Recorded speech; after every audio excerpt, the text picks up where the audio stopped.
including those that are gender-based and targeting appropriate interventions. Safeguarding and organising child protection measures when needed in a timely way. Carefully managing individual transitions between educational establishments, especially into pupil referral units, PRUs, or alternative provision. Working with local partners to prevent antisocial behaviour or crime. Teachers have a number of legal powers to manage pupils' behaviour and impose discipline. Legal powers include a statutory power to discipline pupils, which includes the power to issue detentions and to confiscate inappropriate items. A statutory power to use reasonable force to control or restrain pupils. A power to search pupils without consent for a number of prohibited items. These include knives and weapons, alcohol, illegal drugs and stolen items, tobacco and cigarette papers, fireworks, pornographic images, any article that the member of staff reasonably suspects has been or is likely to be used to commit an offence, cause personal injury or damage to property. Any item banned by the school rules that has been identified in these rules as an item that may be searched for. It is important to remember that the vast majority of children and young people will not be affected by serious violence or gangs. However, for those that are at risk or affected by the consequences of such involvement will almost certainly be a significant impact on their lives. As such, all staff should be vigilant, and the risks associated with serious violence remain firmly on the safeguarding radar. Further information on this topic can be accessed in our Serious Violence and Knife Crime training course. You have completed this module of your training. You must now pass our multiple choice assessment. You may find it useful to download the course notes, which contain further information and references. Once all modules are completed and passed, you will receive your CPD certificate.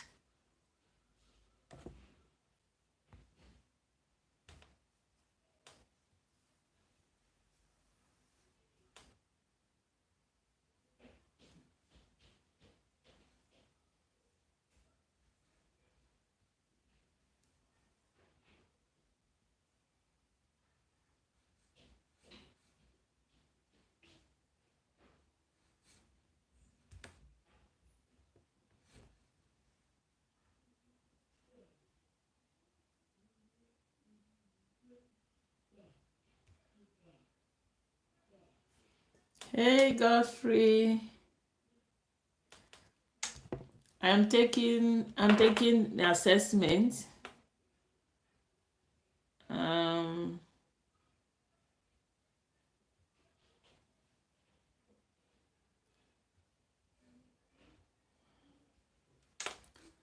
Thank you for dropping by. Godfrey Kriya, hello. I'm taking assessment. Once I'm done, we will get into the another module.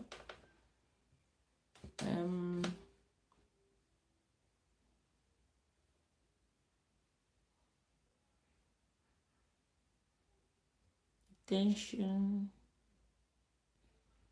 to search people for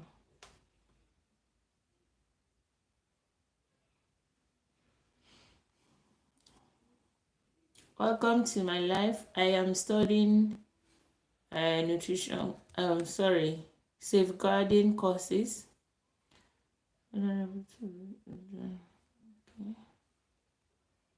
Financial gain.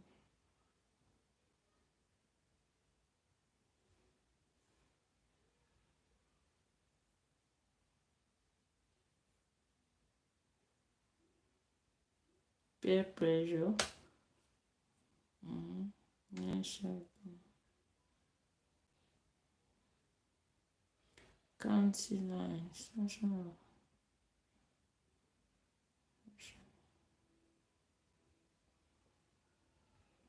Yeah.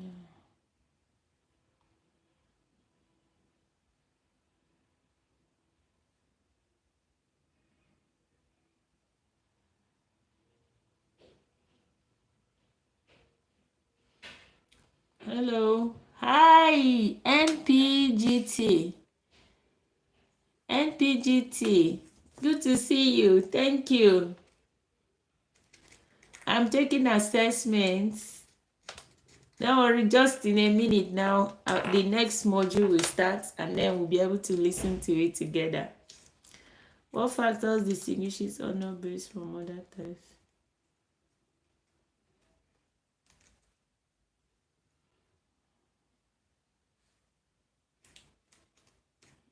The sharing of news and images is illegal and abusive. Yes, true. Key motives for facilitating forced marriages are to control sexuality, for financial gain, to protect family honor, to control unwanted behavior.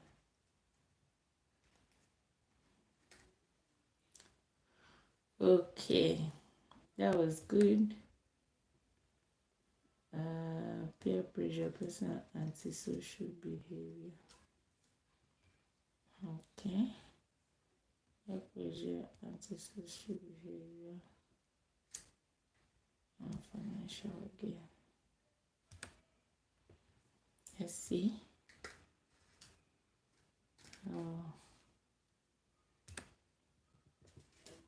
Drawn into terrorism.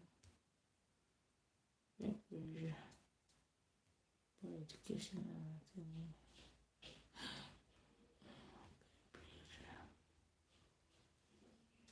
Making someone vulnerable for being drawn into terrorism. Hey. Personal growth. Experiences. Okay. Financial gain. You should have applied it before.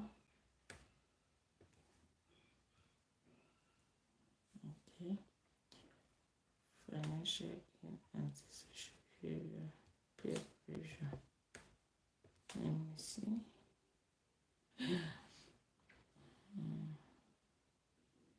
Peer pressure. Financial gain.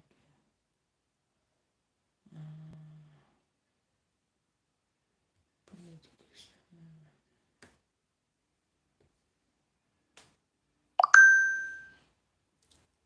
Peer pressure. Financial gain. Antisocial behavior. Peer pressure. Financial gain. Poor educational autonomy.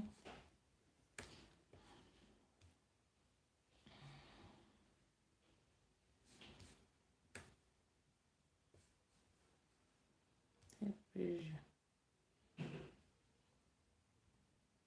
Financial gain. I did that.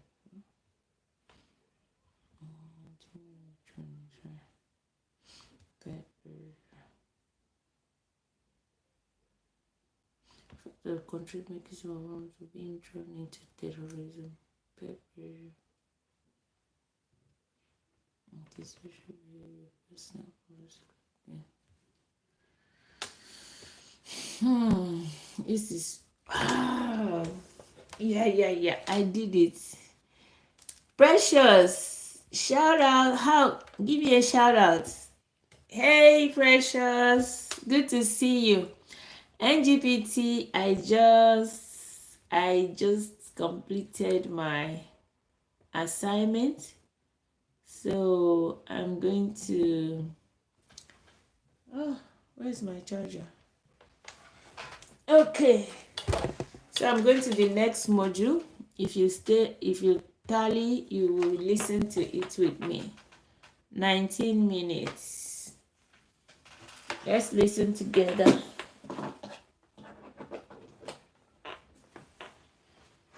Take this course with me. Designated the safeguarding lead. Module 4 is about legislation.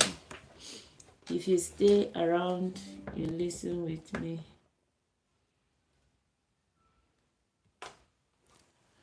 Welcome to Module 4 of our DSL Refresher training. This course is split into manageable modules. To complete this training and gain your CPD certificate, you'll need to pass the assessment at the end of each module. In this module, we will explore an overview of the key legislation and statutory requirements to guide your practice. We will also examine the latest version of Keeping Children Safe in Education, KCSIE 2024. Legislation and statutory guidance. In the UK, each of the 4 nations is responsible for legislation and statutory guidance in relation to safeguarding topics. Whilst child protection systems vary across each nation, they operate on similar principles in order to guide organisations in their safeguarding practice. Whilst detailed information re legislation related to specific safeguarding topics is covered in depth in our individual modules, there are key documents which all DSLs should be familiar with that have been recently updated. Legislation plays a key role setting statutory duties, those which must be carried out, and in determining best safeguarding practice. As you can see above, there are a variety of various HM government departments involved in determining legislative content and producing guidance to safeguard children, young people, and adults. Legislative requirements place statutory duties on organisations such as schools, academies, and colleges. A statutory duty is a duty by law which has been determined by Parliament and set down in statute. For example, the Children and Families Act 2014, which places statutory duties upon those who care for children. Statutory legislation may be superseded, but is also often amended, so it is important for professionals to ensure they are adhering to the correct or most recent documents. Where the guidance uses the term must, this refers to something you are legally required to do. Where the guidance uses the term should, then the advice should be followed unless there is good reason not to.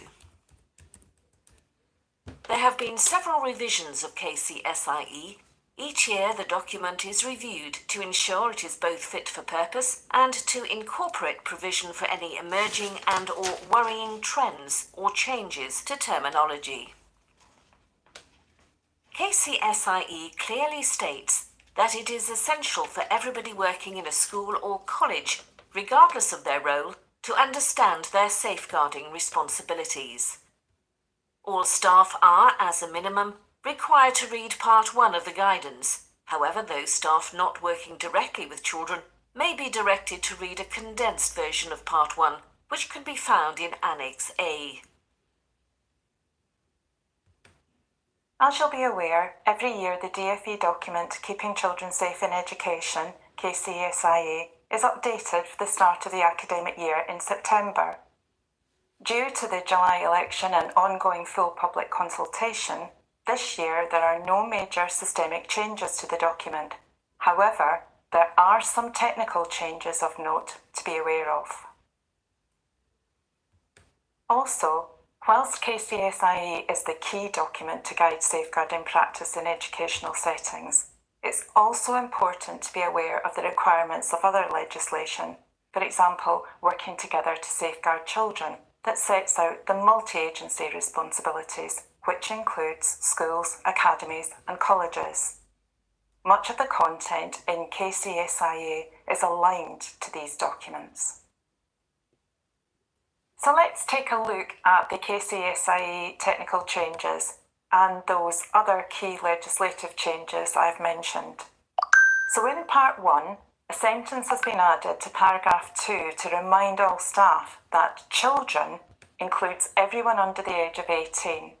It's a reminder that whilst teenagers may be undertaking adult behaviour and roles, they are children.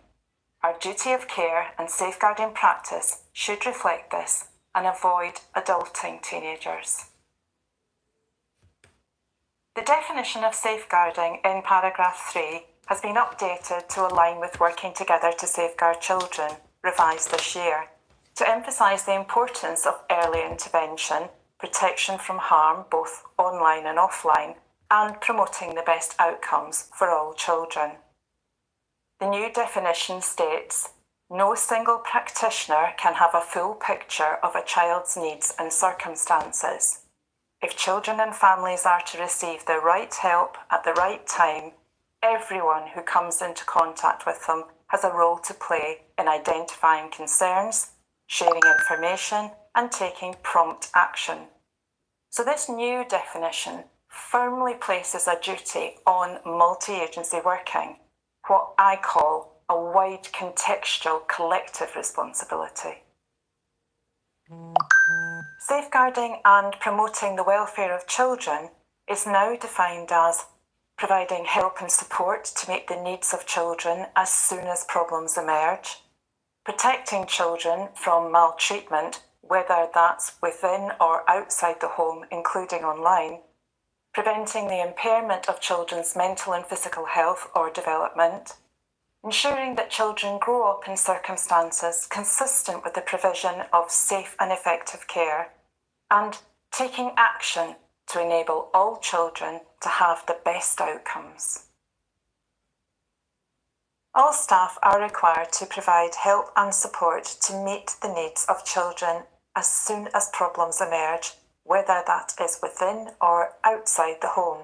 So a good understanding of contextual safeguarding is key, and not forgetting online safeguarding. Again, to align with Working Together to Safeguard Children, the guidance also broadens the focus of early help to encompass a wider range of vulnerabilities, which includes the risk of exploitation, mental health concerns, young carers, and the impact of parental circumstances. Whilst recognising that any child may benefit from early help, the guidance directs all school and college staff to be particularly alert to potential need for early help for a child who is disabled or has certain health conditions and has specific additional needs, has special educational needs, that's whether or not they have a statutory education, health and care plan, has a mental health need, is a young carer, is showing signs of being drawn into antisocial or criminal behaviour, including gang involvement and association with organised crime groups or county lines, is frequently missing or goes missing from education, home or care, has experienced multiple suspensions, is at risk of being permanently excluded from schools and colleges and in alternative provision or a pupil referral unit, is at risk of modern slavery, trafficking, sexual and or criminal exploitation. You can find details of training on this on our website. Is at risk of being radicalised or exploited, has a parent or carer in custody or is affected by parental offending, is in a family circumstance presenting challenges for the child, such as drug and alcohol misuse, adult mental health issues, and domestic abuse, is misusing alcohol and other drugs themselves, is at risk of so-called honour-based abuse, such as female genital mutilation or forced marriage, is a privately fostered child. The indicators of abuse and neglect outlined in paragraph 24 now include a specific reference to the impact on children seeing, hearing or experiencing the effects of domestic abuse. The term deliberately missing education has also been aligned with the guidance in Working Together to Safeguard Children on improving school attendance and is now referred to as unexplainable and or persistent absences from education. Now give me a like. So now Listen let's to look the at course part with 2, me. the I'm management just of safeguarding. taking this course and I believe you Plans to can provide further gain one guidance or two on things teaching too. relationship-focused education, specifically to prevent sexual harassment and sexual violence, have been removed and now directs teachers to the one-stop hub. As inspections have demonstrated, there has been a greater focus on ensuring settings use alternative provisions safely and effectively. KCSIE now reflects the importance of oversight of this provision in a new paragraph, number 171, which states, where a school places a pupil with an alternative provision provider, it continues to be responsible for the safeguarding of that pupil and should be satisfied that the placement meets the pupil's needs. KCSIE now recognises that whilst many children in receipt of elective home education have a positive learning experience, some children are not in receipt of suitable education and are less visible to the services that are there to keep them safe and supported in line with their needs. The previous statement that home educated children have an overwhelmingly positive experience has been removed. Following the published findings of the Child Safeguarding Practice Review Panel in May, a new responsibility has been introduced on virtual school heads to champion the attendance, attainment and progress of children in kinship care. Safeguarding training should familiarise the designated teacher who looked after children, the designated safeguarding lead, their deputies and staff with what is meant by kinship care and appropriate additional safeguarding measures needed. The section Children who are lesbian, gay, bisexual or gender questioning remains under review pending the outcome of the draft Gender Questioning Children Guidance. In this revision of KCSIE, the term bi has been replaced with bisexual and the term trans has been removed.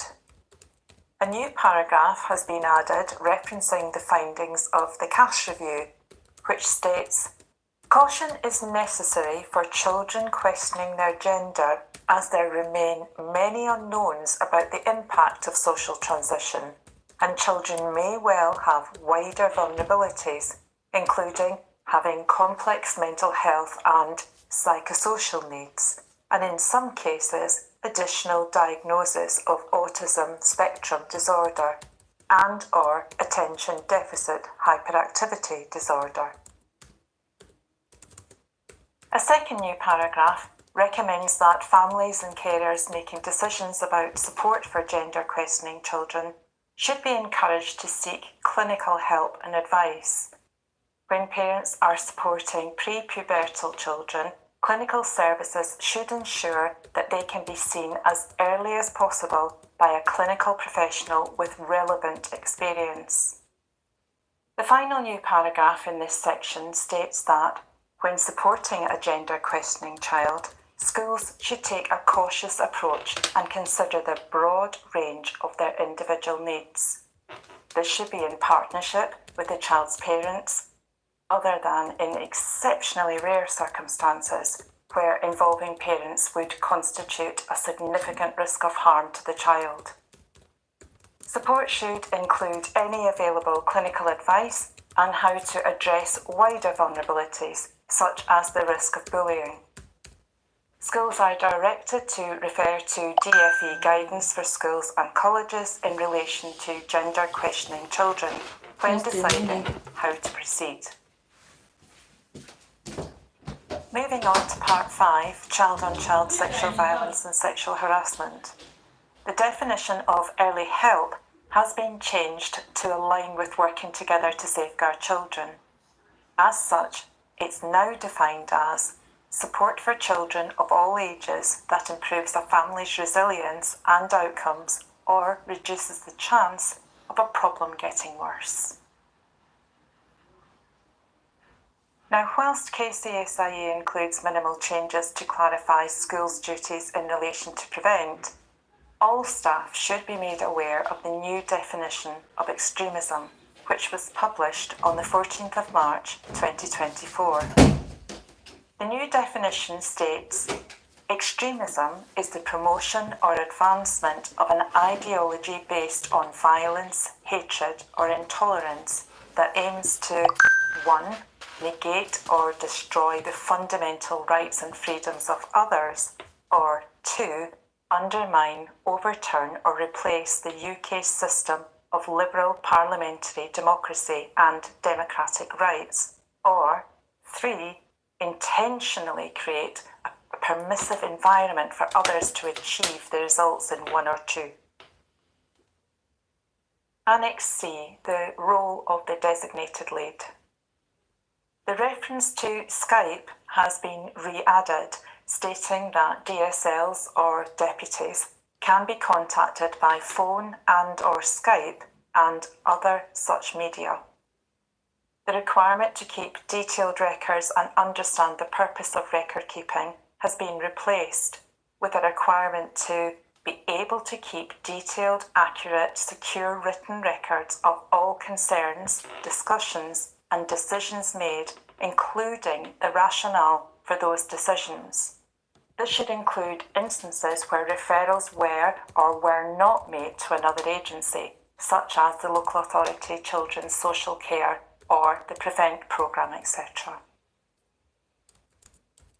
In addition to the protective measures introduced in KCSIE, the Online Safety Act is now law in the United Kingdom. Here are the key elements that are currently in place. 1. Protection for children. Social media companies are now legally responsible for ensuring the safety of children and young people online. They must promptly remove illegal content or prevent it from appearing in the first place. This includes removing content that promotes self-harm. Age limits and age checking measures are enforced to prevent children from accessing harmful or age-inappropriate content. Risk assessments are published to make the dangers posed to children on major social media platforms more transparent. Parents and children have clear and accessible ways to report problems online. Number 2, Triple Shield for adults. All in-scope services must implement measures to prevent illegal activity and remove illegal content. Hello, Category how 1 are you? services, the largest and highest risk platforms, must remove content banned by Are you their interested own in terms this and course? conditions. Give us a like. These Give us services a like must so we empower can adult always come users back. with tools to control the content they see and manage their Thank interactions. you. Give us a like. 3. Types of content tackled. The Act addresses illegal content, including content that is already illegal and new offences, such as promoting self-harm.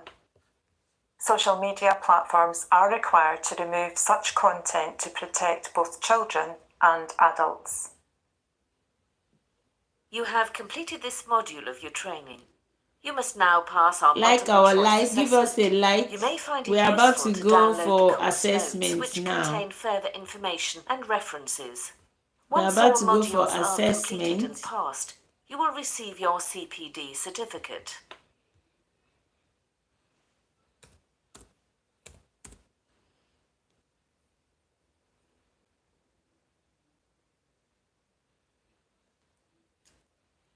Hello, give us a like. Hey, Jesus20, hi.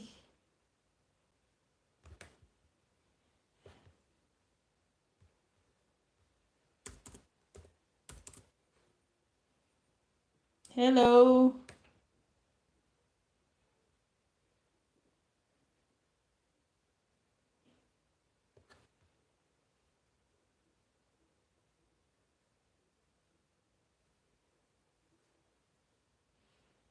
Hey.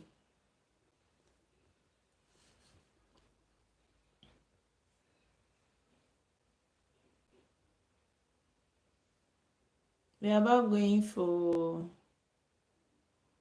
an assessment. I just finished a module. I'm about to go in for an assessment.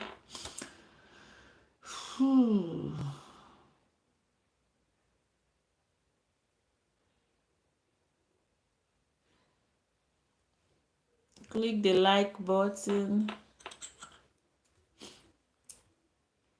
Hello, click the like button. Let's go, let's go.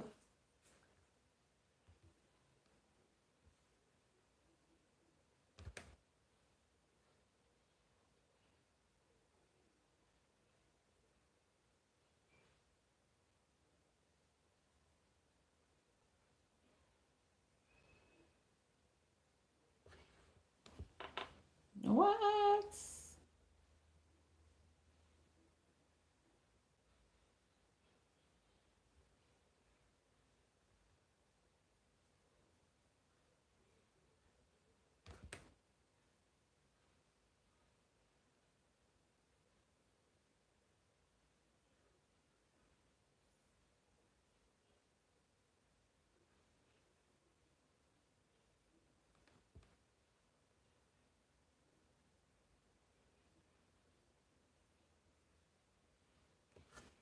Clinical.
Hello, hello, hello.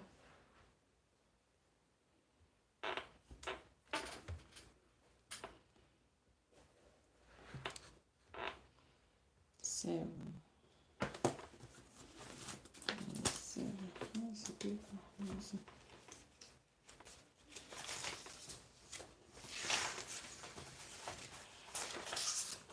Keeping children safe in education.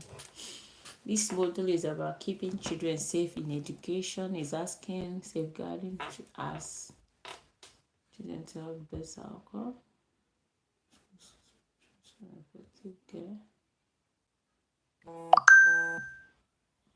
Protecting children from maltreatment, including online.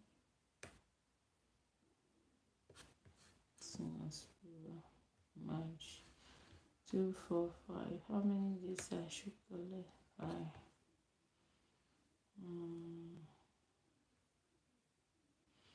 Where legislative guidance uses the term must, it's the first two.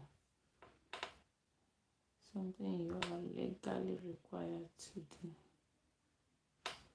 That's why we should be fully.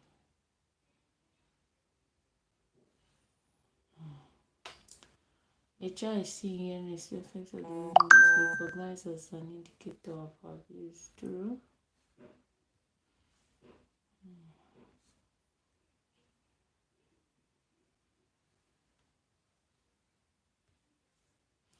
According to children include share safe in education. Where is school persist the alternative? The school no longer has to their needs and met false. Deliberately missing education. Unauthorized absence.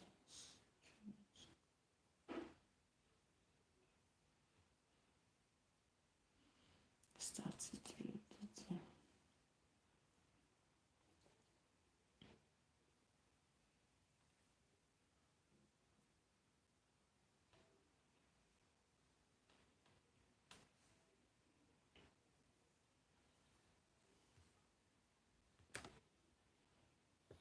Everyone under 18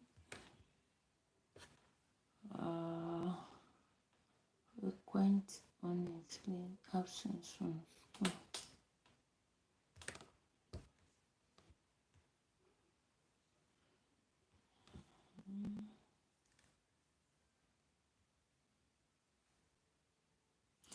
Explainable and or persistent absences from education. So it goes. Yeah, I made 100%. Fifth module.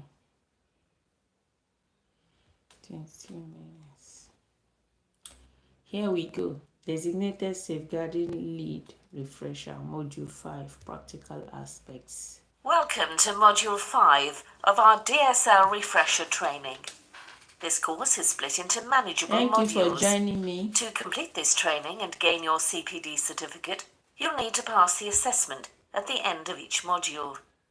In this module, we will explore data analysis, revised DBS vetting arrangements for safer recruitment, early help assessment, which has replaced the common assessment framework.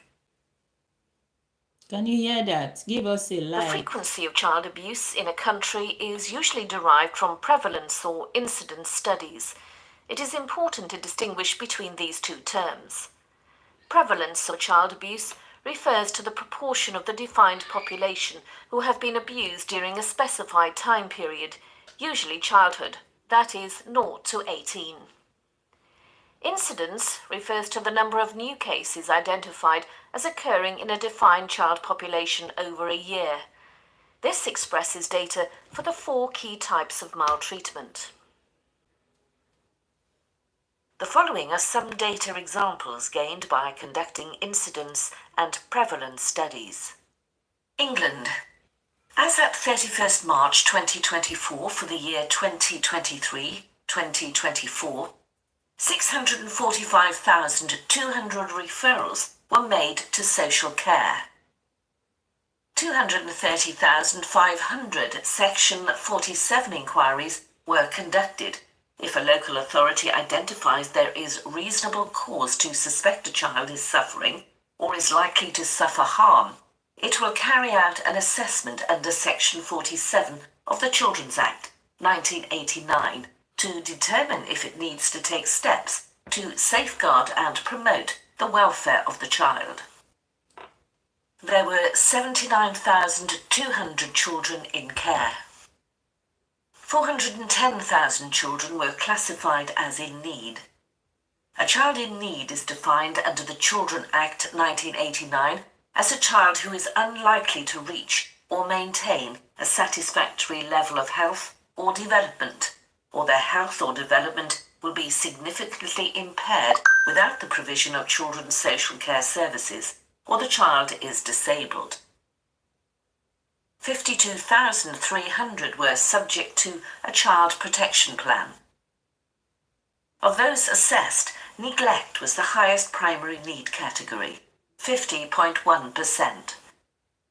Domestic violence by the parent was identified as a factor at the end of assessment in 162,500 episodes of need and remains the most common factor. Police recorded 74,500 sexual offences against children under the age of 18. According to DFE data, domestic violence, including that directed at children, the parent and/or carer or other adults in the household, remains the most common factor identified at the end of assessment, followed by mental health, including that of the child, the parent and/or carer or other adults in the household. Together, these two factors account for over a third of all factors identified. Scotland. As at the 31st of July 2024 for the year 2023-2024, 15,800 children were looked after or on the Child Protection Register. Of the 2,094 on the Child Protection Register, 47% were under the age of 5. 10,494 children were referred to the Children's Reporter.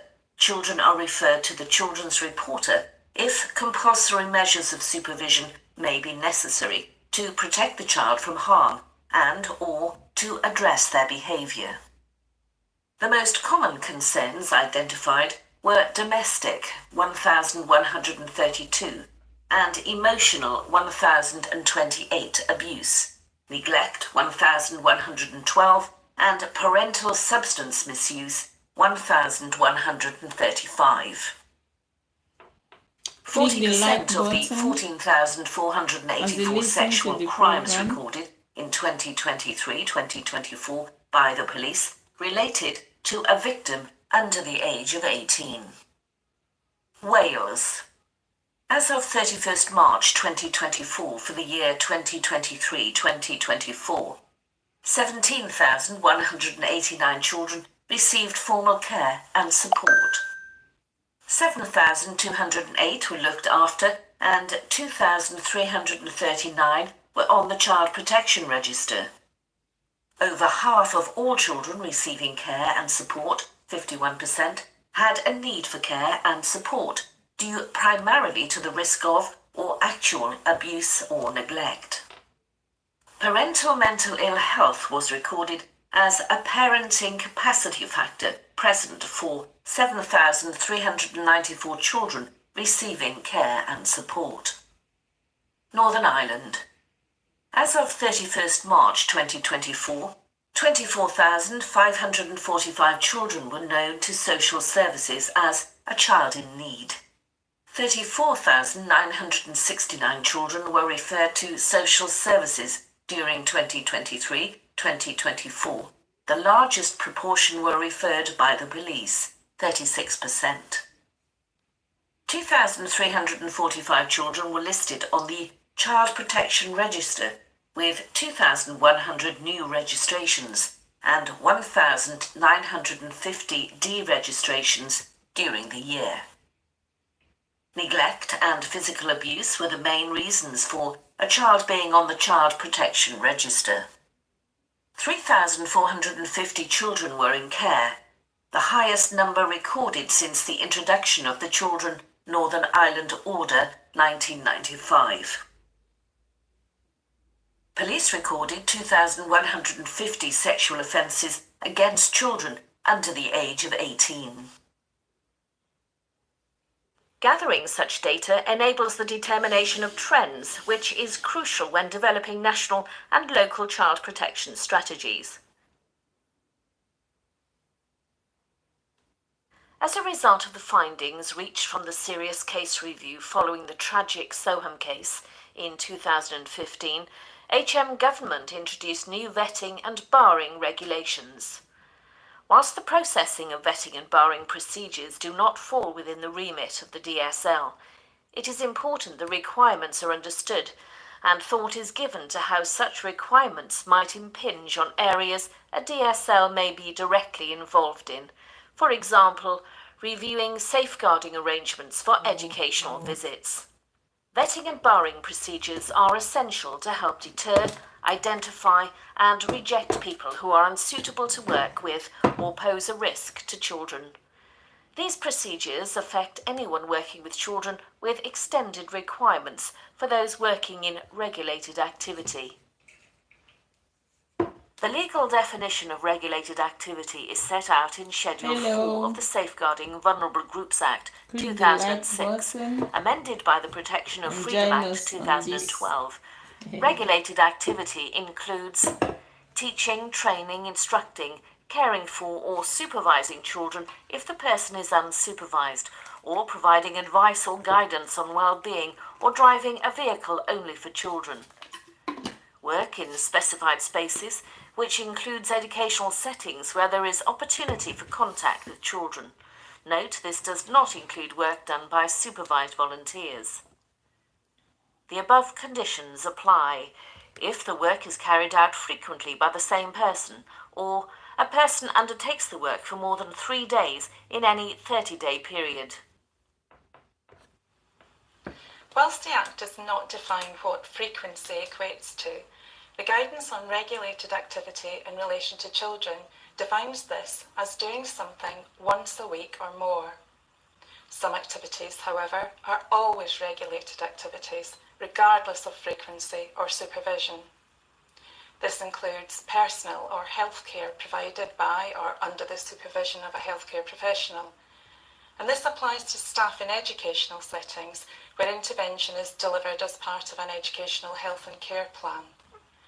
Personal care may also be required due to the age of a child, illness or disability, for example, assistance with eating, drinking, bathing, dressing or toileting.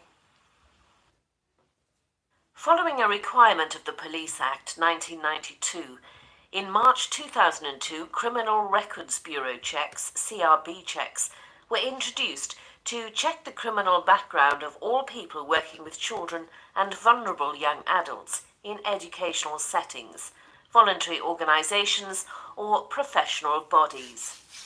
Subsequently, this duty has been transferred to the Disclosure and Barring Service, and such checks are known as DBS checks. The DBS system consists of a number of vetting checks. A basic check which contains details of convictions and cautions from the Police National Computer, PNC, that are considered to be unspent under the terms of the Rehabilitation of Offenders Act 1974. A standard check which contains details of all spent and unspent convictions, cautions, reprimands and final warnings from the Police National Computer, PNC, which have not been filtered in line with legislation. The enhanced check is available for specific duties, positions and licences included in both the Rehabilitation of Offenders Act 1974, Exceptions Order 1975 and the Police Act 1997, Criminal Records Regulations.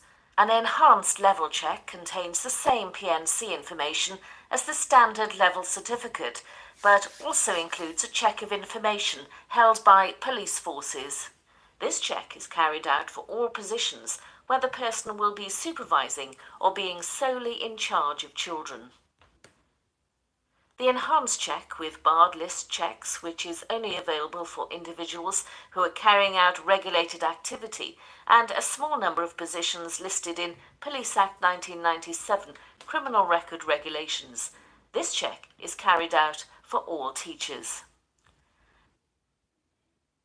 It should be noted that although some safer recruitment regulations do not apply to post-16 education, 16 to 19 academies, special post-16 institutions and independent providers under the provisions set out in the 2021 version of Keeping Children Safe in Education, such providers must carry out pre-appointment checks and enhanced DBS checks, including with children's barred list information, for those who will be engaging in regulated activity with children, as required by their funding agreement. They should carry out other checks apart from the separate children's barred list check, which is not available to these providers. Providers should not allow an individual to start work in regulated activity until they obtain an enhanced DBS Plus barred list check. In England, early help assessments can be used by professionals across children's services to assess a child's needs at an early stage, develop a shared understanding of a child's and the family's needs, work with families, other professionals and agencies to meet these needs more effectively. These plans are early intervention tools which, through multi-agency presence, prevent children and families having to tell and retell their stories and coordinates multi-agency support. Parental consent to raise an EHA must be obtained. The EHA shares the same principles as the CAF, but is designed to be less time-consuming and simplify the process for professionals and families. The EHA can be used to support children and young people between 0 to 19 years, including unborn babies, and, where consent has been obtained, can also be used up to the age of 24, where a young person has a learning difficulty or disability. The key benefits of the EHA process are: it is shorter and takes less time to complete. The straightforward approach should mean services and interventions can be provided to families quicker. It is designed for the whole family. It is conversational instead of a rigid set of questions. It allows the professionals and the family to explore issues together.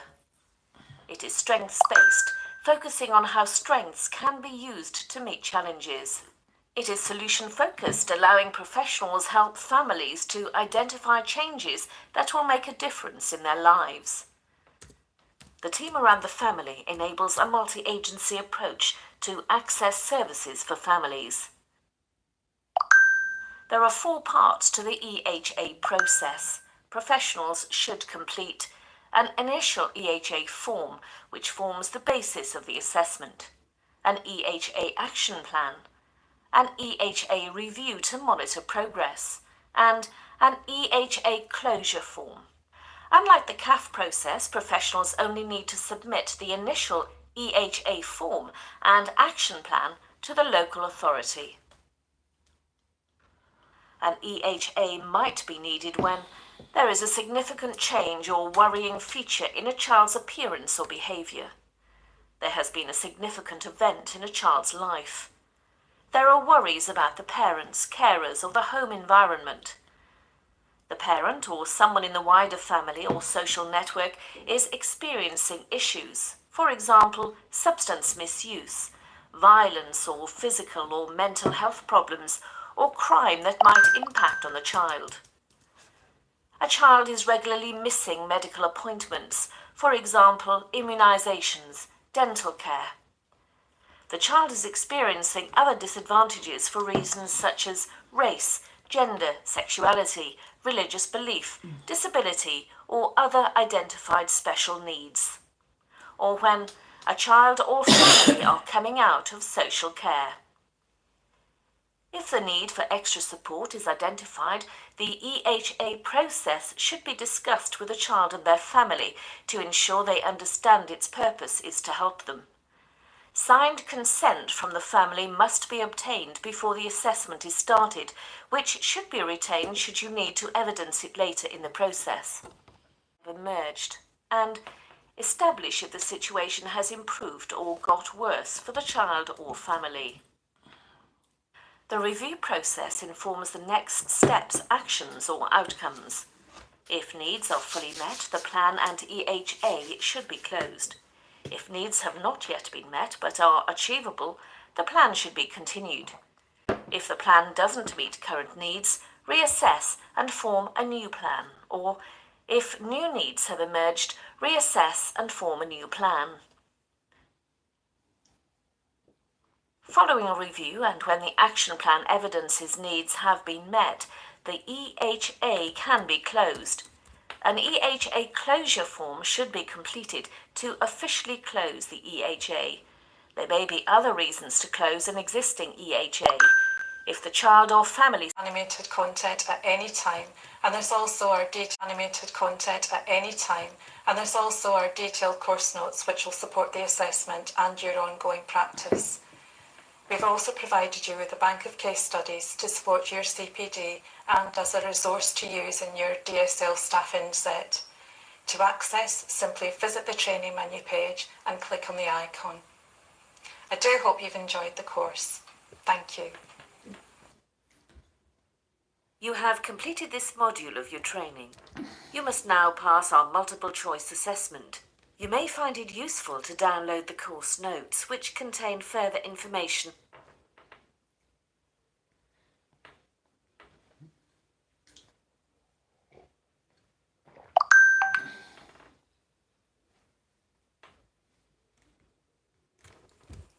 Let's look at a case study on the DSL role.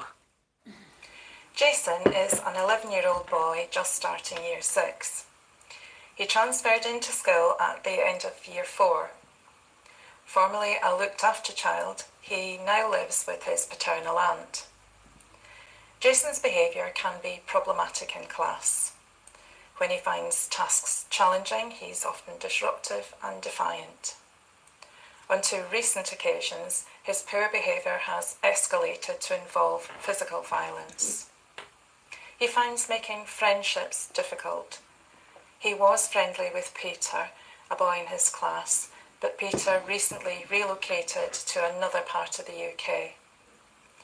Yesterday, Jason absconded from a local off-site educational visit. In your DSL role, what action might you take?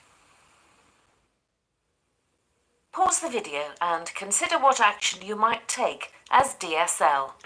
Let's compare your thoughts with those of our Safeguarding Director, Sam Preston. Absconding from the educational visit would immediately place a focus on Jason. However, given his history, all the information described should have triggered concerns and safeguarding provisions put in place. As Jason has known needs, I would expect a behaviour management plan to be in place with identified management solutions to prevent or de-escalate his problematic behaviour. If in place, this is certainly not working, so I'd conduct an immediate review involving his class teacher, his aunt, and any other multi-agency professionals involved. Under the statutory requirement of Keeping Children Safe in Education 2018, we would need to develop a strategy to minimise the use of force to control or restrain Jason when his behaviour becomes physically violent. It strikes me that Jason's behaviour seems to have become more problematic around the same time as his friend has left the area, and this may be something to explore with him. I'd also try and unpick why he finds it difficult to form friendships and why he absconded from the visit, possibly through a dedicated programme of pastoral care and support. As DSL, I would monitor any management plan and support programmes closely. As DSL, I have a duty to ensure staff are equipped to carry out the management and support plans, so it'd be crucial to identify if they needed any multi-agency support or training. I'd also arrange regular reviews with his class teacher and any staff directly working with Jason to evaluate current arrangements and monitor progress. As DSL, I would be closely monitoring his attainment. I'm mindful that he'll be undertaking SATs in his academic year. Much as we try to alleviate it, this can be an anxious time for pupils, so it'd be crucial to stabilise his current behaviour.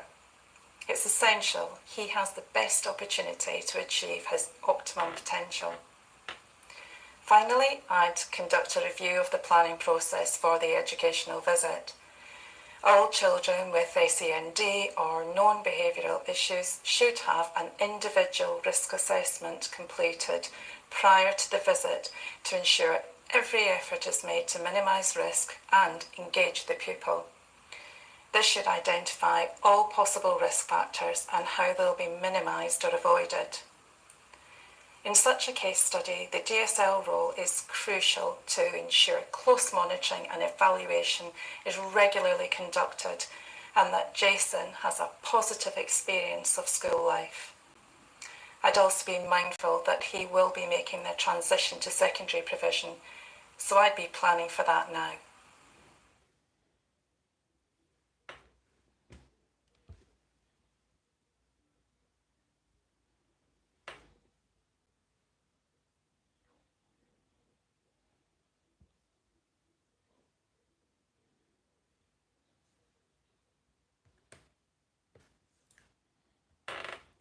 Let's look at a case study. Jamila is a 7-year-old pupil. Having returned to school after the summer holidays, where the family visited relatives in Egypt, you notice a change in her behaviour. Previously presenting as a happy child, eager to be involved in school activities, Jamila is quiet, as if she's distracted by something. Whilst previously she was an eager contributor in the classroom, recently she's been withdrawn, almost reluctant to participate. A playground supervisor has noticed that despite encouragement, she prefers to be on her own during play and lunch times. You decide to meet with her. During the conversation, Jamila reveals she's worried about her sister Asenath, who's 13. She tells you they stayed in Mankabad with relatives for 5 weeks, but her sister was only there for the first week. Asenath had stayed with her aunt. She tells you that Asenath has not been well since they returned back to the UK. She says, Asenath won't speak about the holiday. She's always in the toilet. She doesn't want to play with me. She says it hurts too much when she runs around. Pause the video to consider the case study and what action you might take. Let's compare your thoughts with those of our Safeguarding Director, Sam Preston. The information presented by Jamila is very worrying. From the information known, I'd be concerned that her sister has possibly been taken abroad and FGM carried out. I'd also be concerned about the impact the current situation is having on Jamila, and if FGM has been carried out on her sister, she may also be at risk of the procedure in the future. Remember, it is illegal for a parent to allow their daughter to become a victim of FGM, to take a girl who is a British national or UK resident abroad for FGM.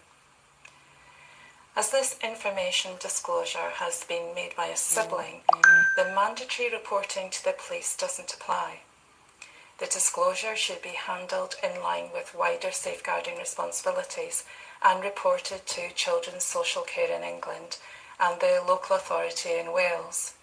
In Scotland, you would dial 101 and ask to be put through to the Divisional Public Protection Unit. This action should be taken immediately before any communication with parents. These organisations will give you direction on how to proceed. There are also additional organisations that can support you.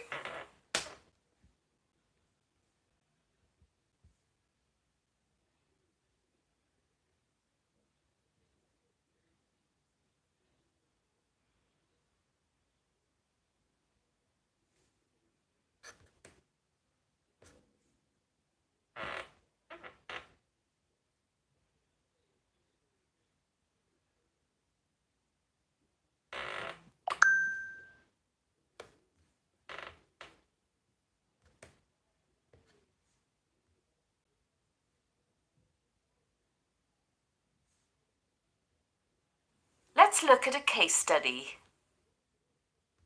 During lunchtime break, a member of staff approaches a group of boys in the far corner of the playground. As she approaches the group, she sees a Year 7 boy with his hands down his trousers and is masturbating.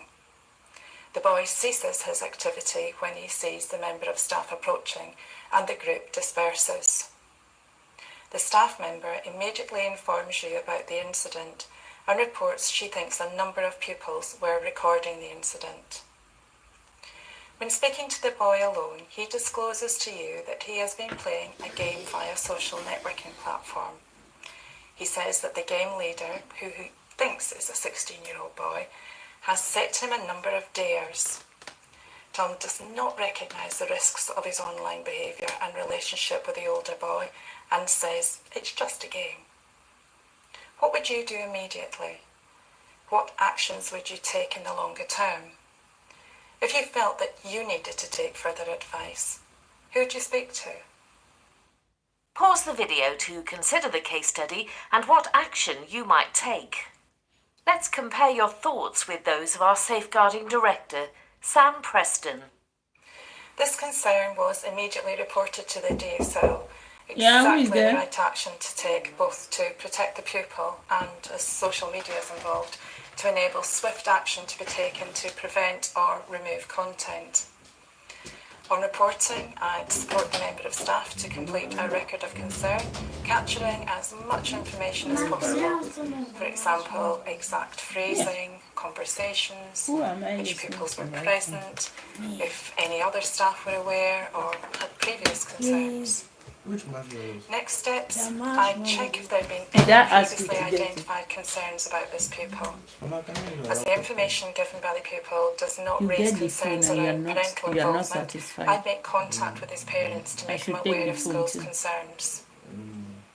The disclosure from the pupil still indicates don't child understand the sexual enormity of what exploitation you did. concerns. I saw you writing Most an local apology authorities letter, but through you their never CSE finished it teams because have mommy, screening mama tools which are a is all really laughs useful with way you to now. determine the level of She need, has forgotten about protection it, necessary, and the and case is now next step swept under the actions. carpet.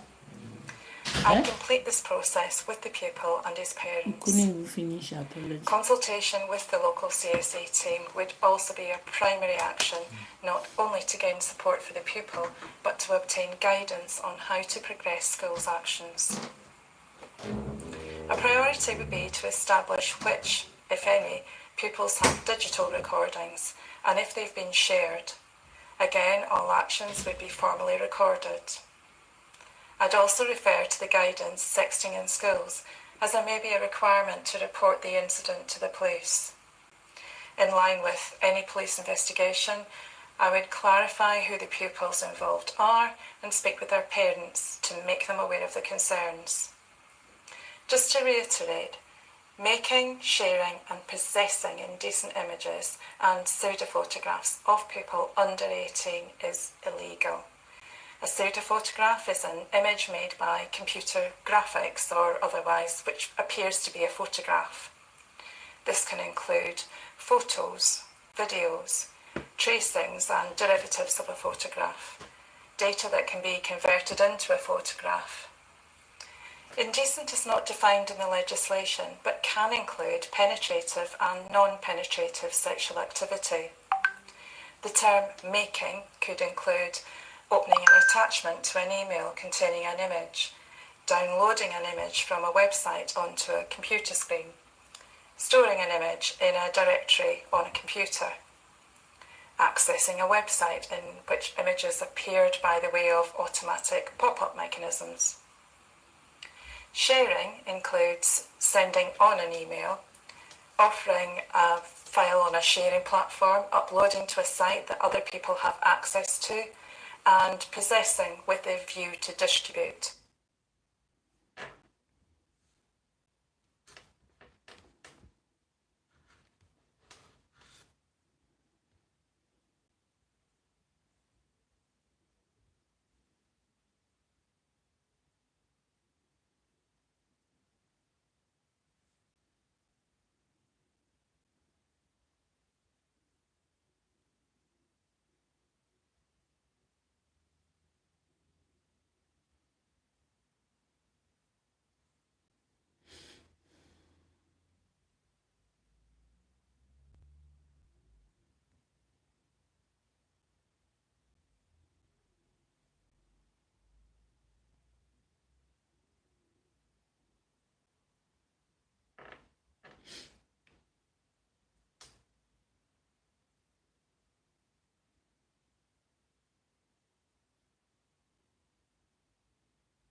The presentation includes audio to complement the on-screen text.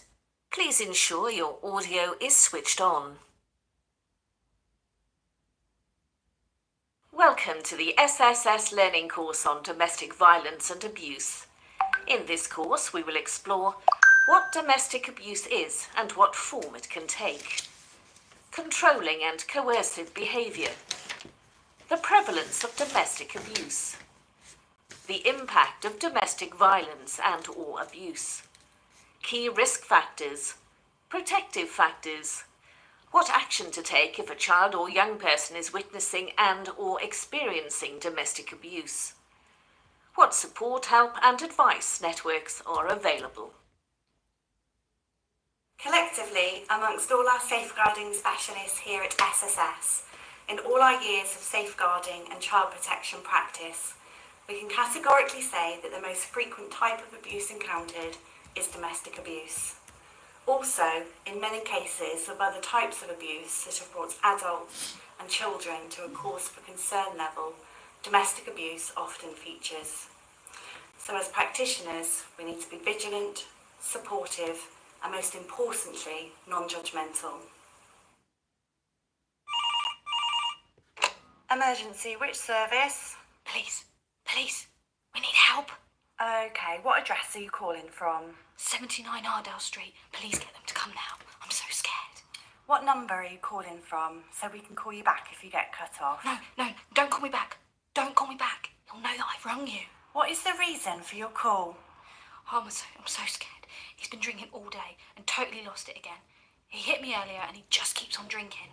I've got the kids hiding in their rooms. I'm upstairs and I'm hiding too. But I'm so scared.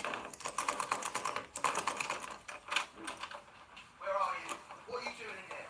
Are you on the phone? Nick. Are you on the phone? Who are you calling now? Nick, Go, please. get off the phone. Please, Get off the Nick. phone. No!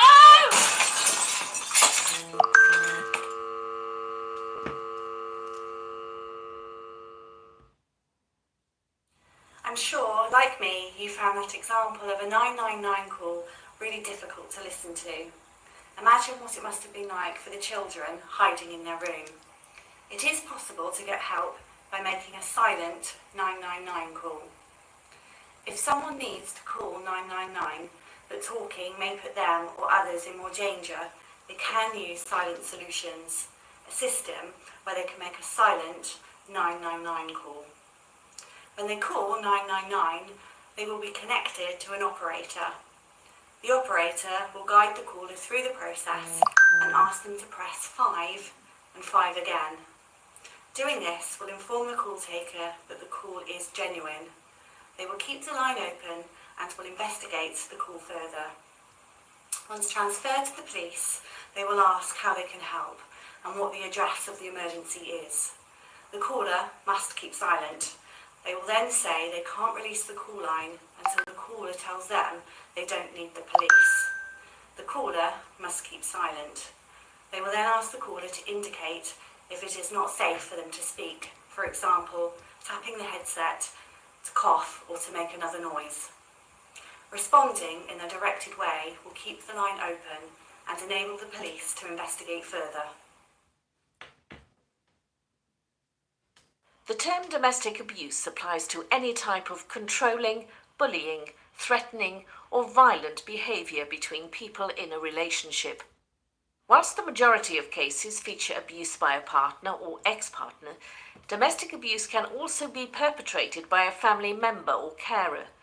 Such abuse may occur on a one-off incident or as a pattern of incidents, which may include coercive and controlling behaviour, threatening behaviour, violent behaviour, sexual violence, degrading behaviour where the victim is made to feel worthless, harassment, stalking, teenage relationship abuse, that is, experiencing domestic abuse within their own intimate relationships, financial or economic abuse, online or digital abuse. Domestic abuse can happen in any relationship and can continue even after a relationship has ended. Such behaviour is not limited to incidents inside the home and may occur in public situations via smartphone, social networking, and the internet. It is important to remember that both women and men may be victims and perpetrators. Witnessing any form of domestic abuse can seriously harm children and young people. This is recognised as a form of child abuse. As the statutory guidance keeping children safe in education clearly states, there is an impact on children when they witness domestic abuse at home and or suffer it in an intimate personal relationship. Coercive control is a key feature of domestic abuse. Whilst this may include assaults, the focus of such behaviour involves the perpetrator using threats, humiliation, and intimidation to control, harm, punish, or frighten their victim. This behaviour is carried out and maintained with the aim of making victims dependent on the perpetrator through actions such as isolating them from support, depriving them of independence, regulating and or controlling their everyday behaviour, and by exploiting them. Coercively controlling behaviour creates a sense of fear where victims can feel trapped, confused, and unable to take action to protect themselves and their dependents. Examples of such behaviour include threatening and intimidating a victim, repeatedly criticising victims, creating a sense of worthlessness, actions designed to humiliate, degrade, and dehumanise victims, isolating victims from their friends, family, and social networks,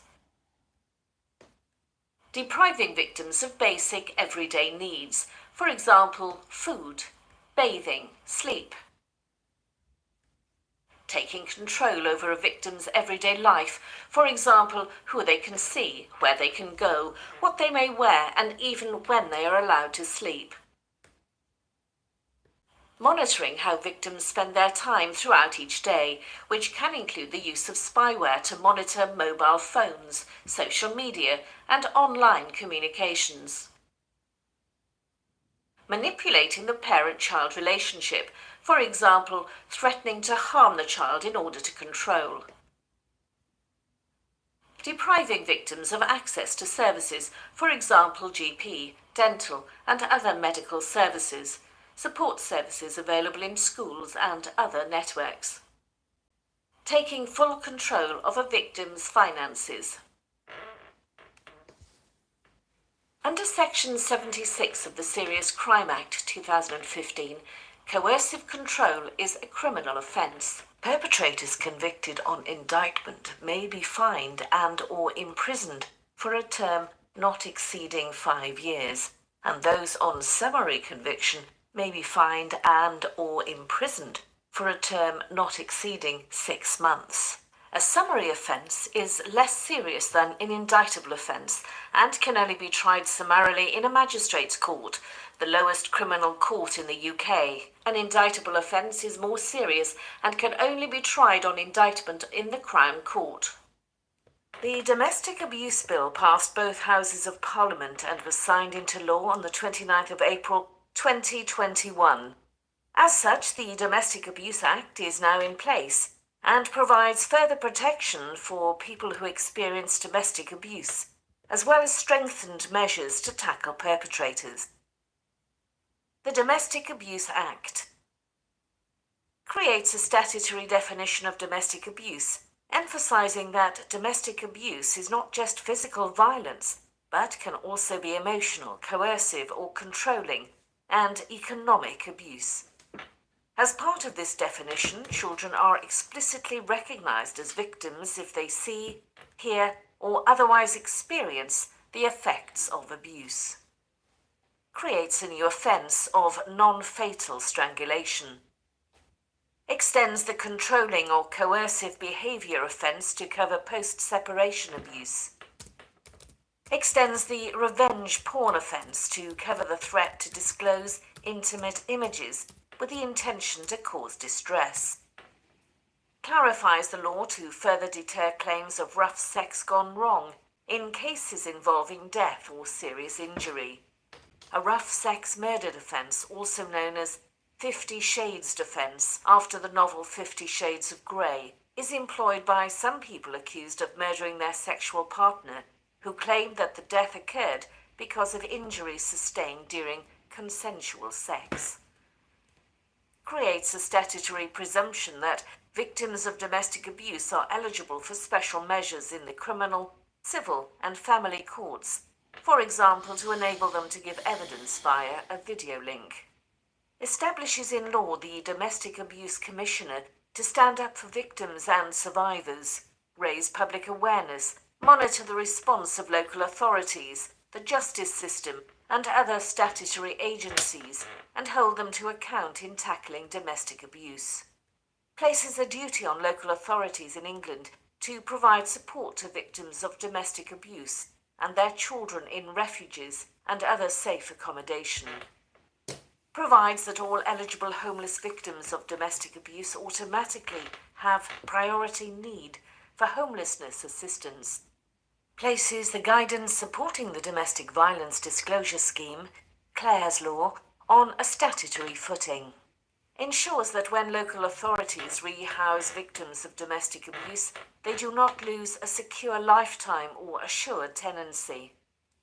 Stops vexatious family proceedings that can further traumatise victims by clarifying the circumstances in which a court may make a barring order under Section 91(14) of the Children Act 1989.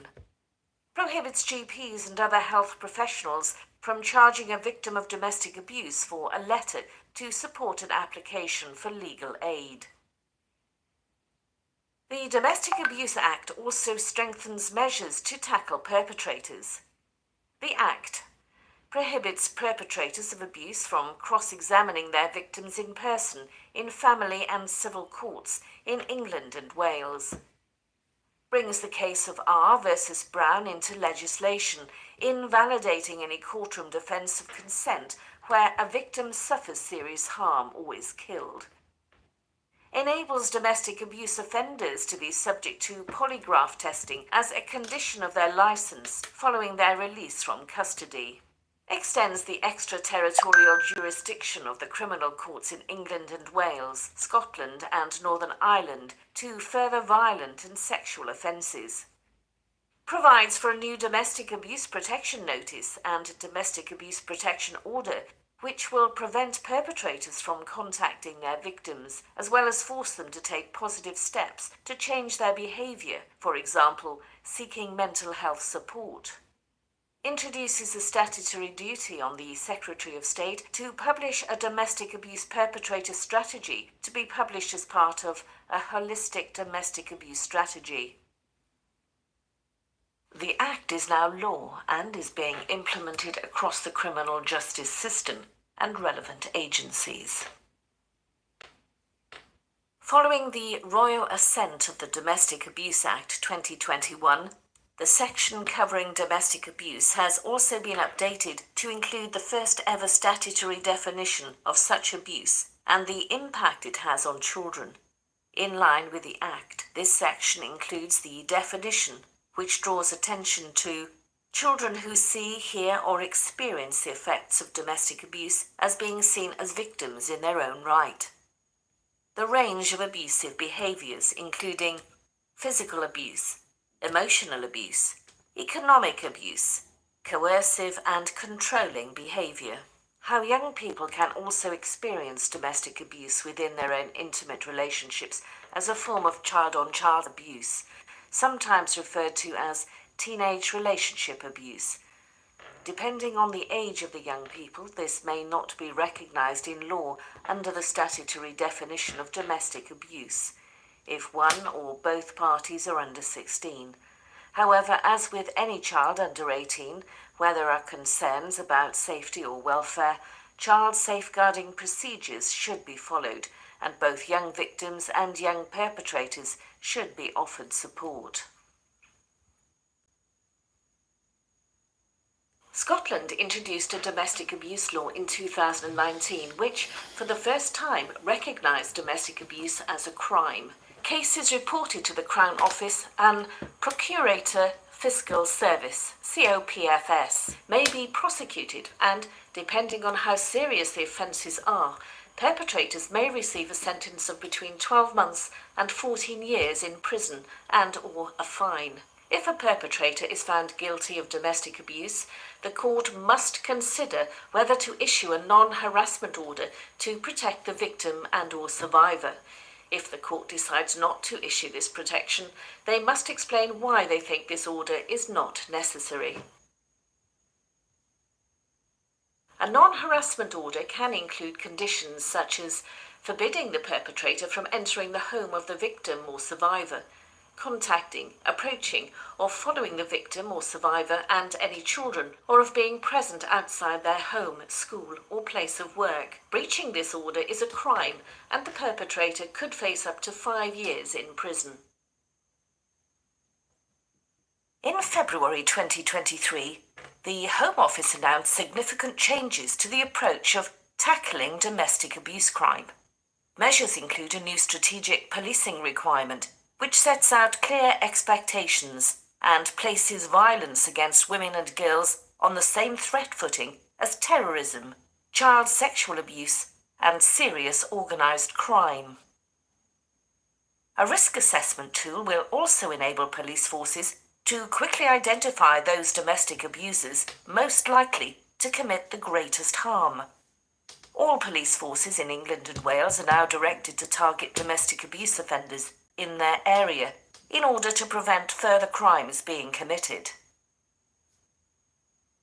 Further legislative changes will mean dangerous offenders with a conviction for controlling or coercive behaviour, sentenced for a year or longer, will be automatically managed by the police, prison and probation services. These offenders will also be added to the Violent and Sex Offender Register so that they can be monitored more closely. As of June 2024, HM Government are piloting new domestic abuse protection notices and orders in Gwent, Greater Manchester, 3 London boroughs in the Met and the British Transport Police. These new cross-jurisdictional orders will provide flexible, longer-term protection for victims, and any breach of the requirements will be a criminal offence. The court will be able to impose requirements such as attendance on a behaviour change programme, tagging, keeping a certain distance from a victim's home, and mandatory notification of changes to name and address to the police. The pilot will run for 2 years, with an independent evaluation to determine if the orders will be rolled out nationally.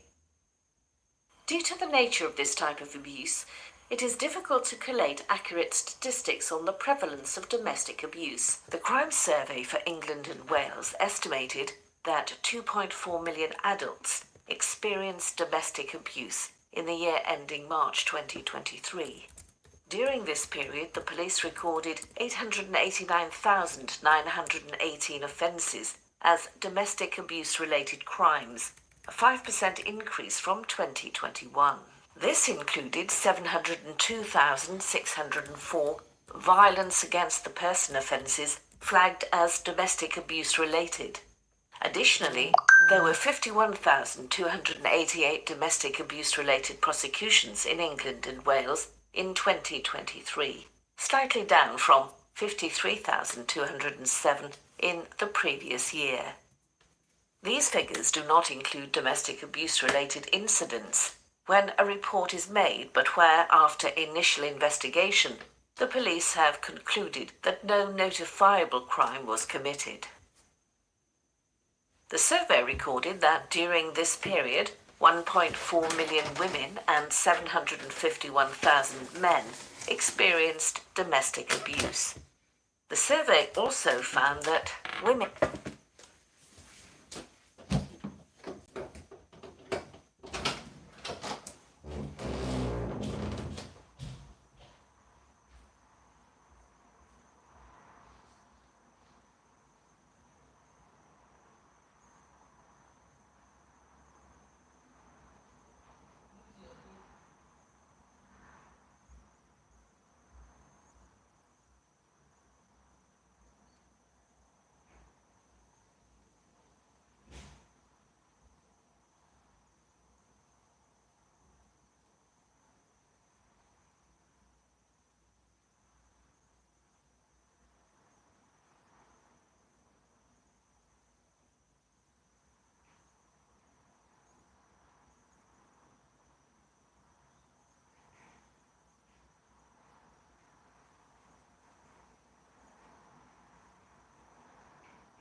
aged 16 to 19 years were more likely to be victims of any domestic abuse than women aged 25 years and over.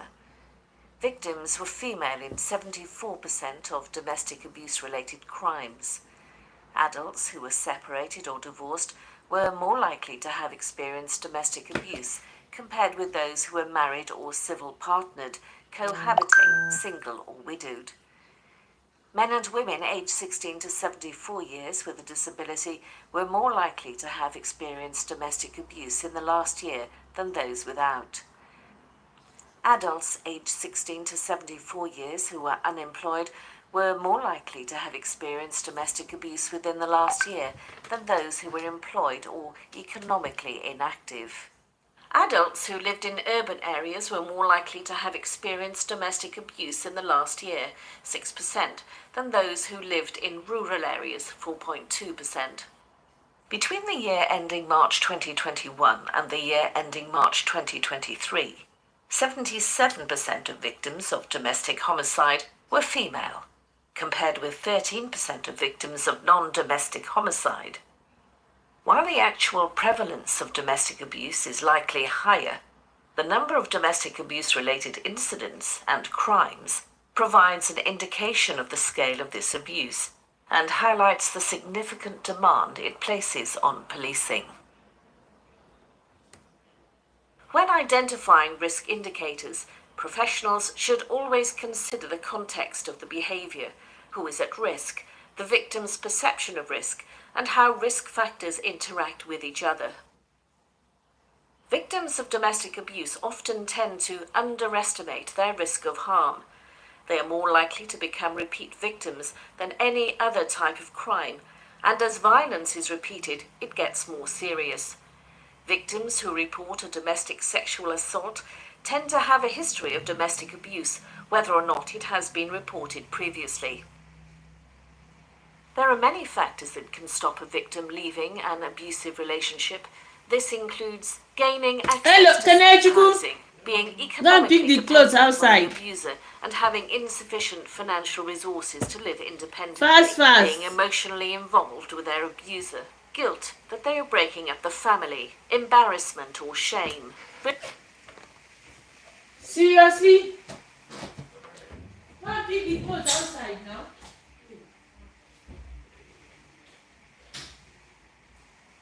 Where are you going?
religious beliefs. Statistics indicate that 1 in 5 children in the UK are living with and are exposed to domestic violence and abuse. The impact and risks vary, but all are a cause for concern. Children living in such situations may face risks in a variety of areas. Safety. Children may be at risk of injury or threatening behaviour if they attempt to intervene, run away to escape the home situation, self-harm as a coping mechanism, become involved in antisocial behaviour. Education. Children may have erratic school attendance, be regularly late to school, attend school when ill or hide illness to avoid being at home, fake illness to stay at home to protect the abused adult, exhibit difficulties and or loss of concentration due to anxiety, worries or disturbed sleep patterns, be unable to complete homework due to home life disruption and or lack of parental support, not be able to participate in extracurricular activities.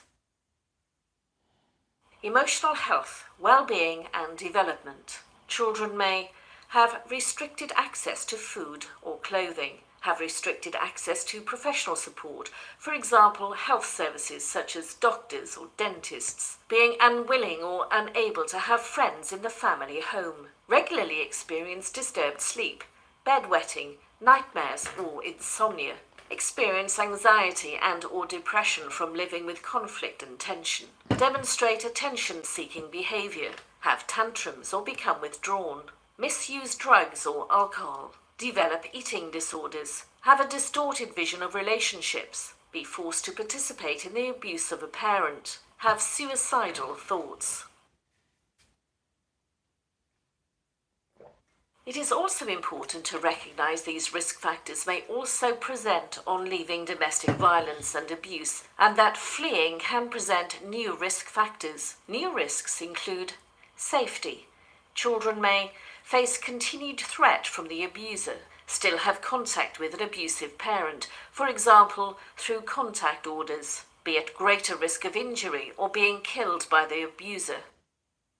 Education. Children may miss school for court appearances, find it difficult to get to school on time if new accommodation is further away, be at risk of abduction if they can be found via the school, be unable to participate in activities due to reduced finances.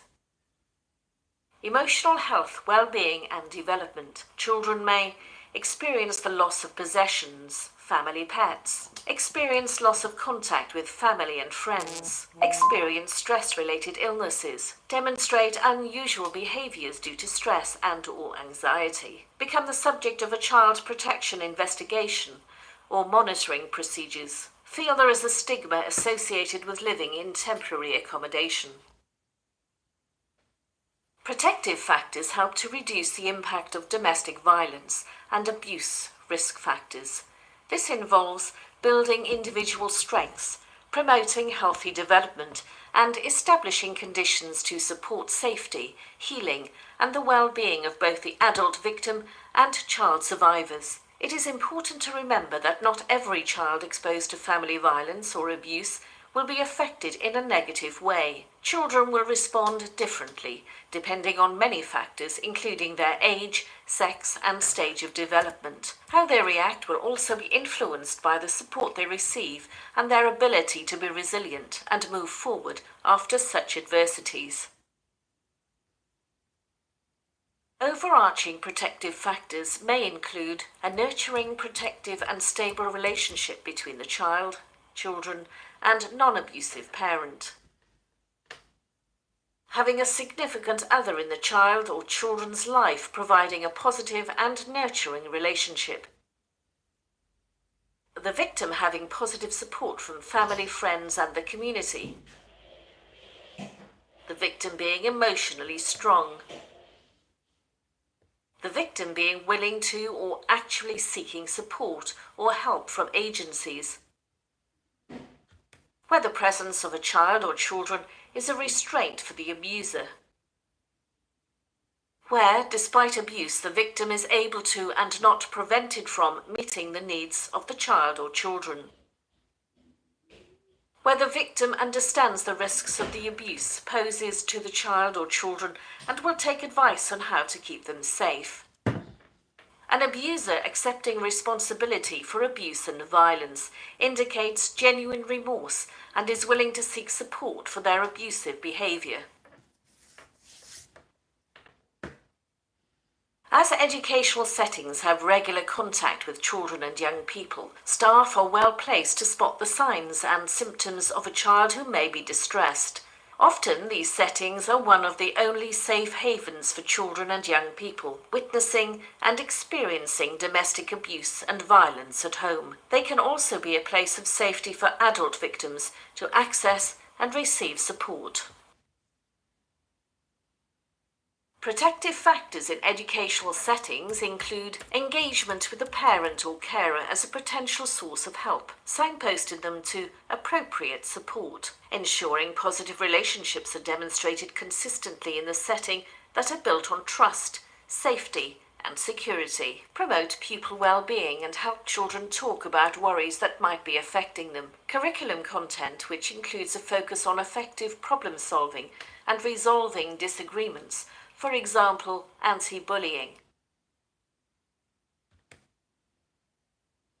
Staff demonstrating positive relationships, effective conflict management, using effective restorative approaches when conflict arises to help children avoid repeating family patterns of behaviour, challenging stereotypes and unhealthy gender power dynamics, helping children form healthy relationships, buddy systems to help induct new pupils who have moved after being affected by domestic violence or abuse, being aware of managing risk, for example, not sending communications home that may put parents and families at risk.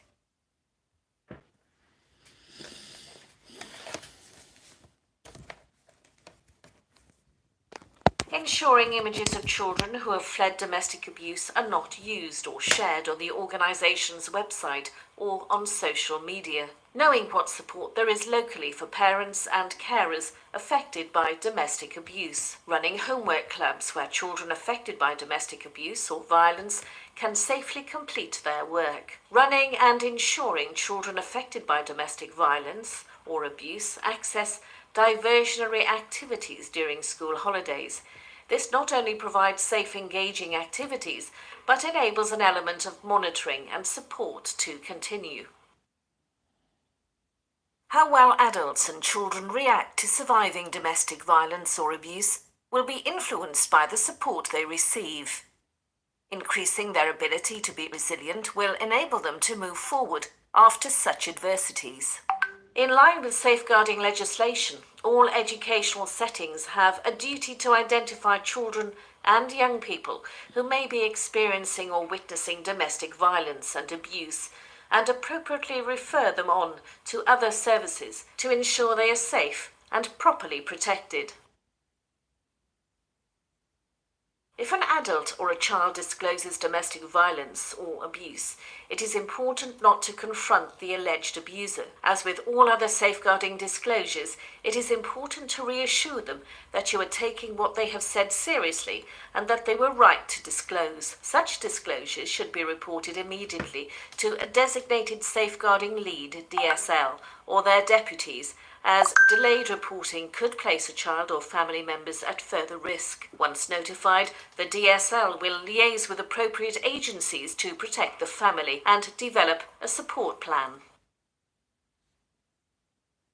There are a range of statutory and voluntary sector agencies well placed to support those experiencing domestic violence and abuse, such as Children's Social Care, the Police, Child and Adolescent Mental Health Services, CAMS. Free advice from an education psychologist via the OE Teachers National Helpline. Other local authority departments, for example, Housing. The National Centre for Domestic Violence, who offer a free emergency injunction service for those who have suffered or been threatened with domestic violence. This enables victims to apply for an emergency court injunction. The National Domestic Abuse Helpline, run by the charity Refuge. The 24-hour helpline can be called free of charge and in confidence. The website also offers a call service which enables a support call to be booked at a safe time. Local and national voluntary sector agencies. Details of these agencies can be found in the accompanying course notes. When police attend an incident of domestic abuse and there are children in the household who have experienced the abuse, an Operation Encompass call will be made to the key person in a school, usually the designated safeguarding lead, before the child arrives at school the following day. Operation Encompass operates in all police forces across England to help police and schools work together to provide emotional and practical help to children. The Operation Encompass call is designed to ensure that the school has up-to-date relevant information about the child's circumstances to enable immediate support to be put in place according to the child's needs. Once a support plan is put in place, it is essential that staff adhere to it, as any deviation could place a child and their family at risk. Statistically, all educational settings will have children attending who are living with domestic abuse. Safeguarding policy should identify this and clearly state how the organisation will support those affected. It is essential that all staff are aware of, understand and adhere to the protocols stated within their organisation's policy. To complete the training module and receive your CPD certificate, you must pass our multiple choice assessment. You may find it useful to download the course notes, which contain further information and references.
Non-harassment order.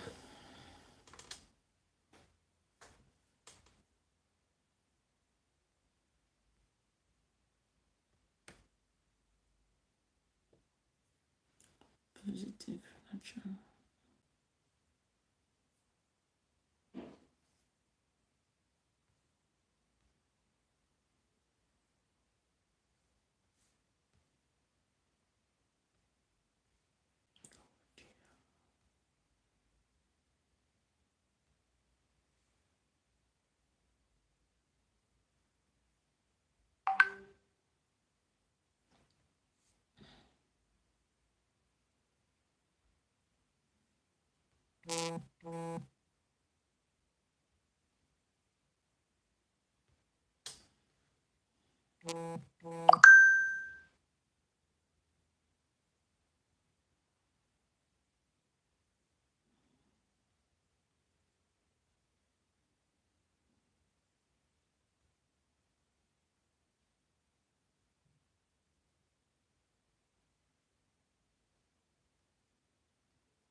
Hello.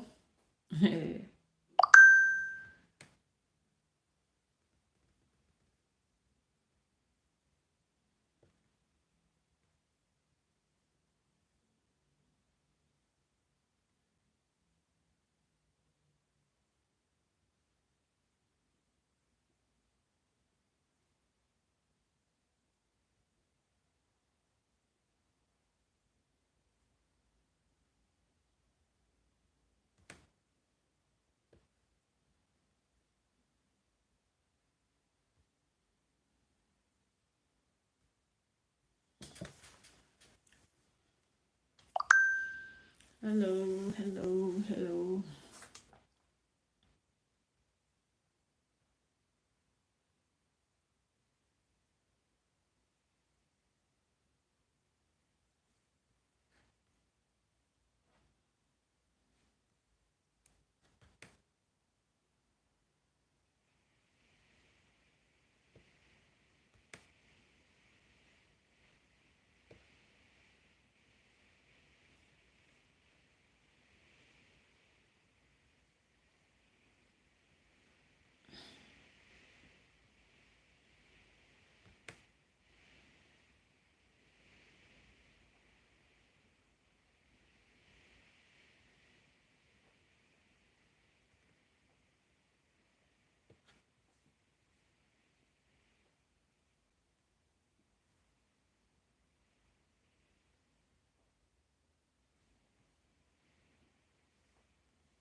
The presentation includes audio to complement the on-screen text.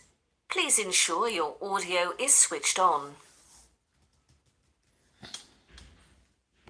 Due to the nature of the topics within this course, please be aware some modules include modified or blurred imagery to illustrate graphic content. Welcome to Module 1 of our e-safety course. This course is split into manageable modules. To complete this training and gain your CPD certificate, you'll need to pass the assessment at the end of each module. In this module, we will explore what is e-safety, the key legislation. Let's get started.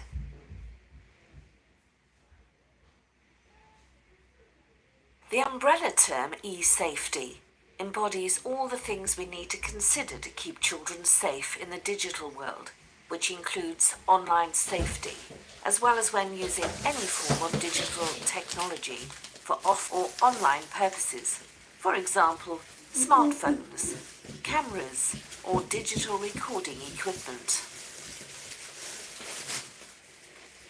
Children and young people's lives are now integrally linked with being online through social media, online games, websites and apps, which they can access through mobile phones, computers, laptops and tablets.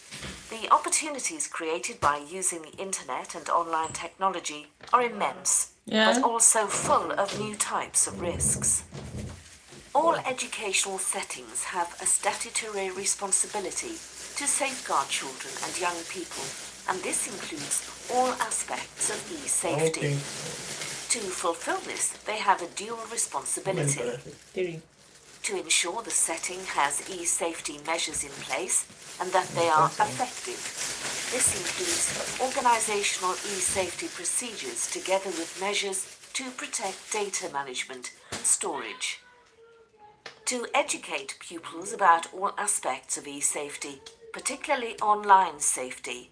This includes usage within the setting, whilst on educational visits, for example, cameras and other smart devices, and safe private use. Settings also have a responsibility to ensure that their employees are also safeguarded and have information to guide their personal use of online mediums, such as social media, and clear parameters of when it is permissible or not permissible to include references to the setting or establish relationships with pupils via these mediums. The realm of e-safety and online safety is governed by the plethora of legislation and guidance which can be found in our reference section. Throughout this course, we will make reference to these documents as appropriate. One significant piece of legislation is the Online Safety Act 2023, formerly known as the Online Safety Bill, which has successfully passed through both parliamentary houses and now stands as law. The Act aims to position the UK as a global leader in online safety by imposing new obligations on social media companies. Through extensive parliamentary debates, the Act has been strengthened to provide enhanced protection for children, increased control for adults, and clear guidelines for social platforms. This represents a significant stride toward implementing robust child protection laws and empowering adults in their online experiences. The Act takes a rigorous approach to safeguarding children, holding social media platforms responsible for the content they host. Failure to promptly remove illegal content or prevent children's access to harmful material may result in hefty fines and penalties for company executives. Additionally, the Act empowers adults to manage their online experiences through measures such as content removal, enforcement of platform commitments, and customizable content filtering. Beyond its focus on child safety, the Act addresses issues such as online fraud and violence against women and girls, facilitating easier convictions for individuals sharing intimate images without consent. Moreover, it targets fraudulent advertising and the non-consensual sharing of intimate deepfakes.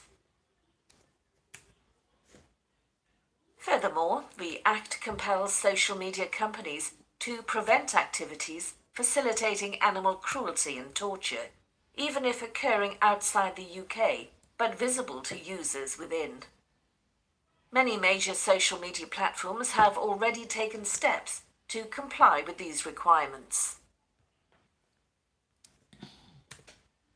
Ofcom, the regulatory body, will play a pivotal role in enforcing the Act, setting standards to combat illegal online harms like child exploitation, fraud, and terrorism.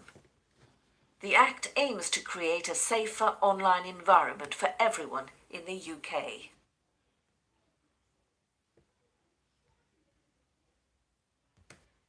The Act applies to all tech companies, regardless of size, with key measures focusing on firms hosting user-generated content and search engines minimizing harmful search results.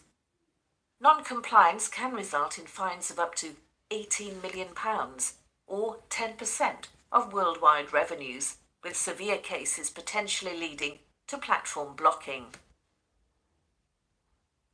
The legislation is not intended to restrict freedom of expression excessively or impose undue state regulation, but rather to ensure systems are in place for user safety.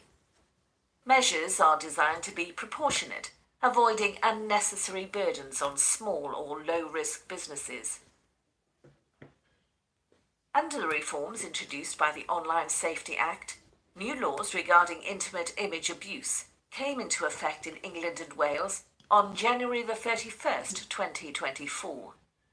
These reforms broaden the scope of offences and strengthen penalties for perpetrators, offering more support and protection for victims during trials. Additionally, the definition of intimate images has been expanded to include deep fakes, ensuring that digitally altered images without consent can lead to convictions. It's worth noting that Northern Ireland and Scotland have separate legislation concerning intimate image abuse. For children, these laws will mean that companies must assess risks and take action to tackle illegal activity that threatens the safety of children. Where platforms are likely to be accessed by children, hosting companies will need to prevent access to material that is harmful for children, such as pornography. Ensure there are strong protections from activity which is harmful to children, which we expect will include harms such as bullying.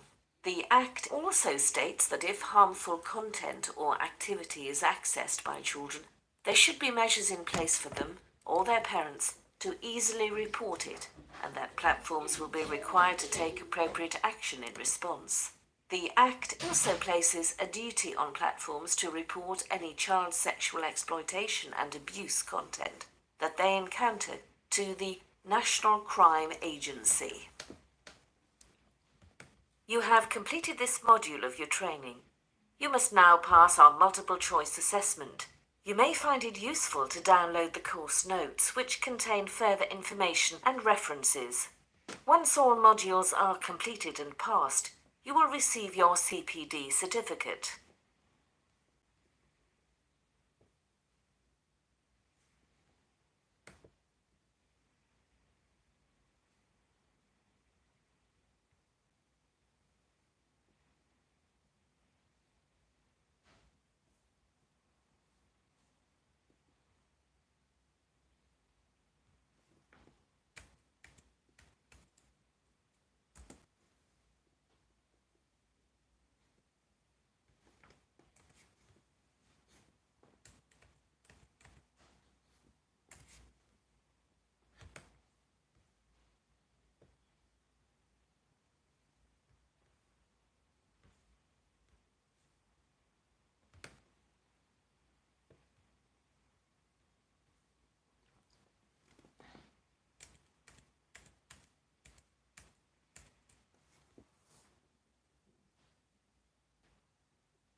Welcome to Module 2 of our e-safety course. In this module, we will explore understanding harmful content, including sexual content, violent or distressing content, value-based content, biased content, and how to support and to educate children and young people having viewed harmful content. What is harmful content? Harm is defined by Section 31(9) of the Children Act 1989 and means ill treatment or the impairment of health or development, including, for example, impairment suffered from seeing or hearing the ill treatment of another. This definition includes sexual and emotional abuse. Online content can harm from sexual content or pornography, violent, distressing or aggressive content, value-based content, biased content. Sexual content.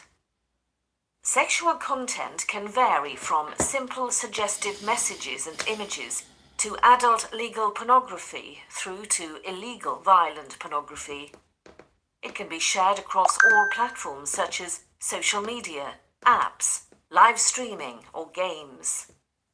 Children can access this both on purpose and accidentally by purposeful search of a word, phrase, or image, inadvertently clicking on links, adverts, or videos, having links sent to them by others, seeing shared content of others on profiles or by hashtags, accessing the content of older family members, seeing adverts or content aimed at an older person with whom a child or young person is sharing a device with. Violent or distressing content can be accessed